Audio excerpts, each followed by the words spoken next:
Hello students, start करते हैं class 12th NCERT maths chapter 3 matrices. इसमें हम करेंगे बेसिक। बेसिक में क्या है? First, matrix. क्या होता है matrix? A matrix is an ordered rectangular array arrangement of number और फंक्शंस। कोई भी मैट्रिक्स है, ये इसकी नोटेशन रहती है, कैपिटल लेटर से लिखते हैं और जो स्क्वायर ब्रैकेट है उसमें अरेंज करते हैं एलिमेंट्स को 1 2 3, या इधर लिखें -3 0 2। इस तरह से अरेंज करना है किसी भी मैट्रिक्स को। अरेंज करना, नंबर्स को अरेंज करना ही मैट्रिक्स है। जो हमारे पास हॉरिजॉन्टल लाइन होती हैं वो होती है हमारे पास रो। तो ये जो आपकी लाइन कंप्लीट हो जाएगी इसको लिखेंगे आप फर्स्ट रो। क्या लिख देंगे भाई? First row. ऐसे ही जो सेकंड हॉरिजॉन्टल लाइन है उसको लिख देंगे आप सेकंड रो। ऐसे ही फिर आपके पास आते हैं कॉलम। जो वर्टिकल लाइन है उनको हम क्या बोलते हैं? कॉलम। तो ये क्या हो जाएगा आपका? ऐसे ही कंप्लीट को बोला जाएगा फर्स्ट। जैसे 1 और -3 पूरी वर्टिकल लाइन को बोलेंगे फर्स्ट कॉलम। क्या लिख देंगे भाई? First column.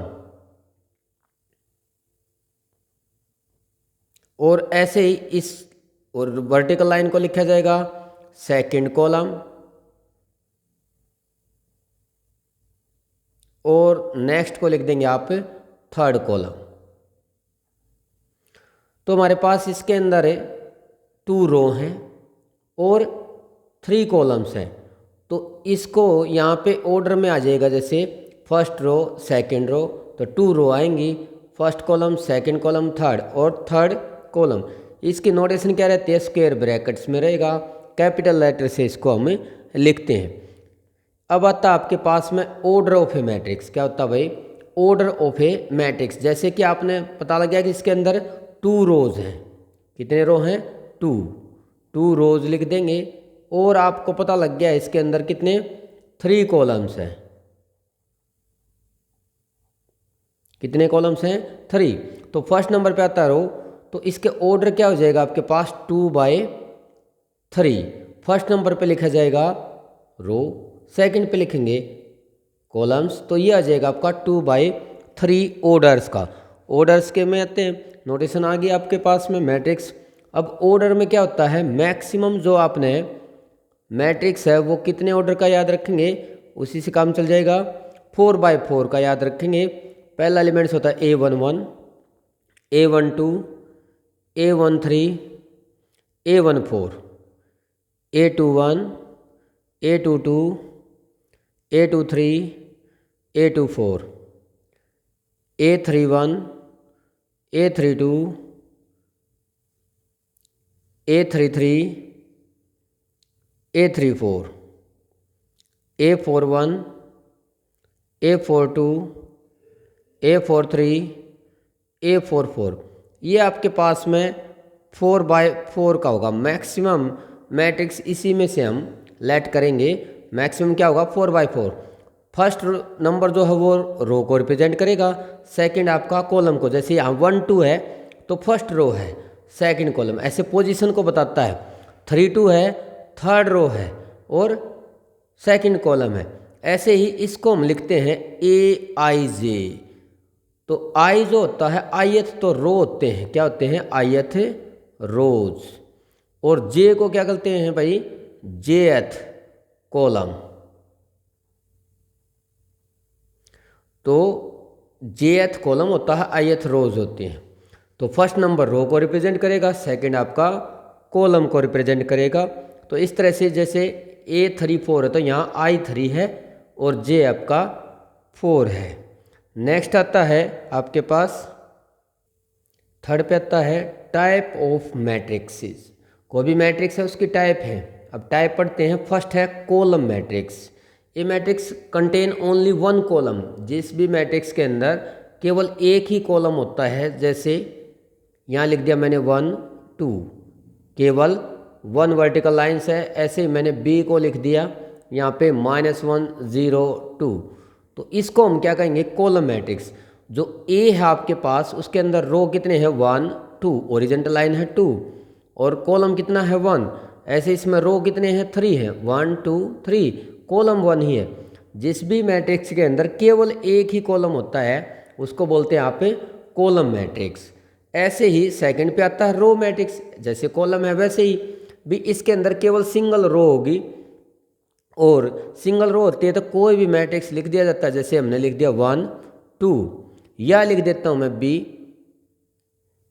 -1 -2 और 3, ऐसे केवल 1 रो है तो यहाँ पे आपके पास ऑर्डर लिखेंगे तो 1 रो और कॉलम हो जाएंगे आपके 2, 1/2 हो जाएगा।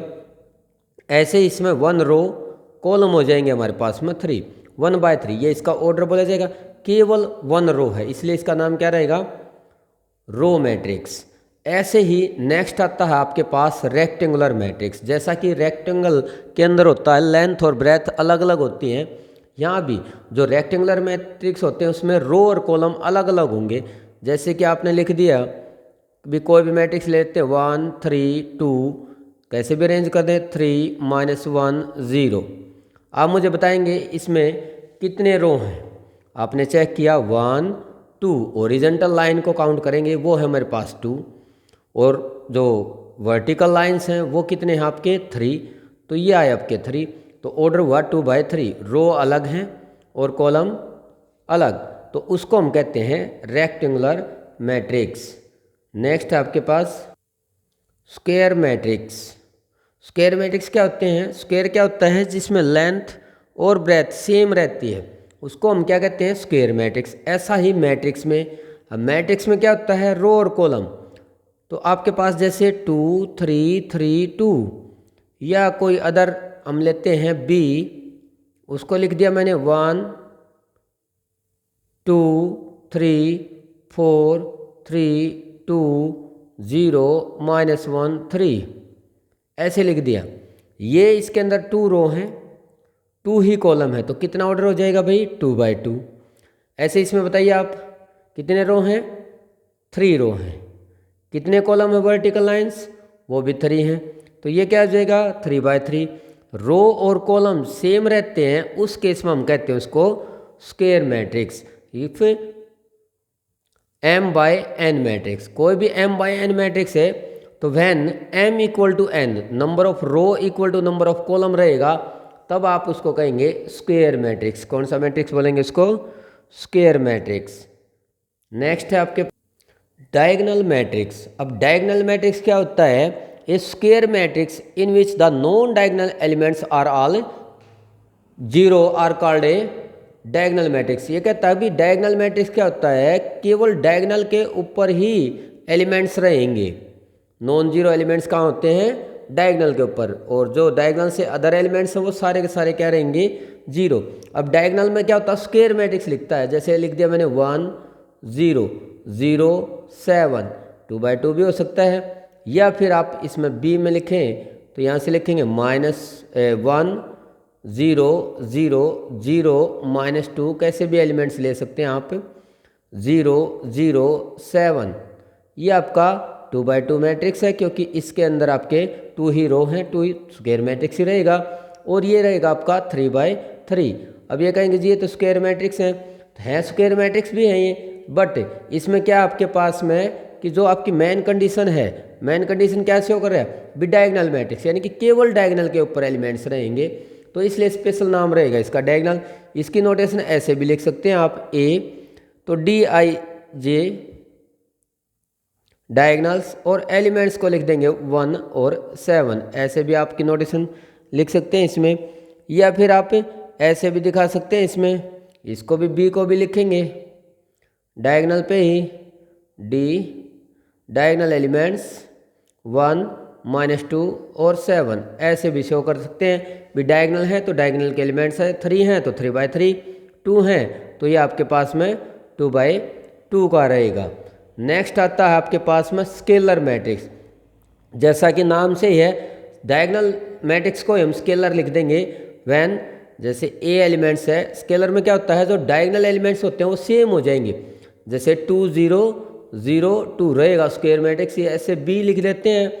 तो यहाँ से लिख दिया -2 0 0, तो 0 -2 0 एंड 0 0 -2, ये क्या रहेगा आपका डायगोनल पे एलिमेंट्स रहते हैं आपके सेम। ये डायगोनल एलिमेंट्स तो है ही है, इसका नाम स्पेशल कब हो जाएगा स्केलर मैट्रिक्स, जब डायगोनल एलिमेंट्स क्या रहेंगे आपके इक्वल हो जाएंगे। -2 -2 3 3 3 जो भी आप देखते हैं वो सारे के सारे ये हैं क्या स्क्वायर मैट्रिक्स ही रहते हैं। ये भी 2/2 रहेगा और ये भी 3/3 है, ये स्क्वायर मैट्रिक्स ही, बट इसको स्केलर बोल दिया है।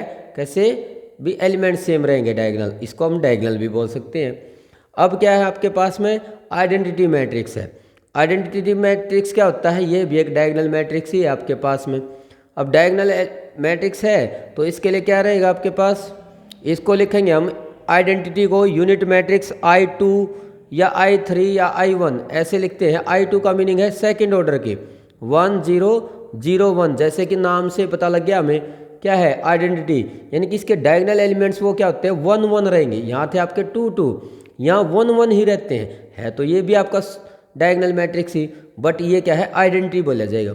ऐसे ही I3 का मीनिंग है थर्ड ऑर्डर की आइडेंटिटी, वो क्या होती है यूनिट मैट्रिक्स भी कह सकते हैं 1 0 0 0 1 0 एंड 0 0 1, इसको हम थर्ड ऑर्डर की लिखते हैं। I3 भी लिख सकते हैं, I भी लिख देते हैं, तो ये डिनोट करता है ऑर्डर को। 3 किसको रिप्रेजेंट कर रहा है, कितने ऑर्डर के 3/3, या I1 लिखे तो केवल 1 एलिमेंट्स आपका, ये आइडेंटिटी एलिमेंट्स कह सकते हैं इसको यूनिट मैट्रिक्स। इससे बाद आता है आपके पास जीरो मैट्रिक्स। अब जीरो मैट्रिक्स से क्या मीनिंग है कि कोई भी मैट्रिक्स है वो जीरो मैट्रिक्स होगा कि ऑल एलिमेंट्स आर जीरो, जैसे मैंने लिख दिया ये जीरो मैट्रिक्स रहेगा, भी सारे के सारे एलिमेंट्स क्या रहते हैं उसके जीरो रहते हैं, तब हम उसको लिखेंगे zero matrix.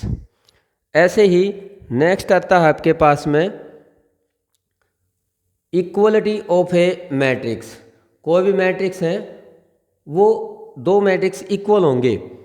Equality of a matrix क्या होता है, if A equal to B matrix then they are of the same order, उनके ऑर्डर क्या रहेंगे सेम रहेंगे। दूसरा कि each elements of A is equal to the correspondence elements of A B. कैसे, कोई भी मैट्रिक्स लिख दिया मैंने ए, वो लिख दिया 2 3 -1 0, और दूसरा हम लिख देते हैं बी, वो लिखेंगे ऐसे ही 2 3 -1 0, then A equal to B, यानी कि ऑर्डर तो सेम है ही। ये आपका 2/2 है और ये भी क्या है आपका 2/2, और इसमें क्या है जो कोरस्पोंडेंस एलिमेंट्स है वो भी क्या है सेम है। देखो फर्स्ट पोजीशन पे यहाँ 2, यहाँ भी 2 है, 3 ये भी 3 है, -1 है, 0 0 है, तो then A equal to B. ये था आपका बेसिक, लगभग कंप्लीट आपका इससे चैप्टर की जो फर्स्ट एक्सरसाइज है वो ईजिली से हो जाएगी। नेक्स्ट अब हम करेंगे एक्सरसाइज। Thank you.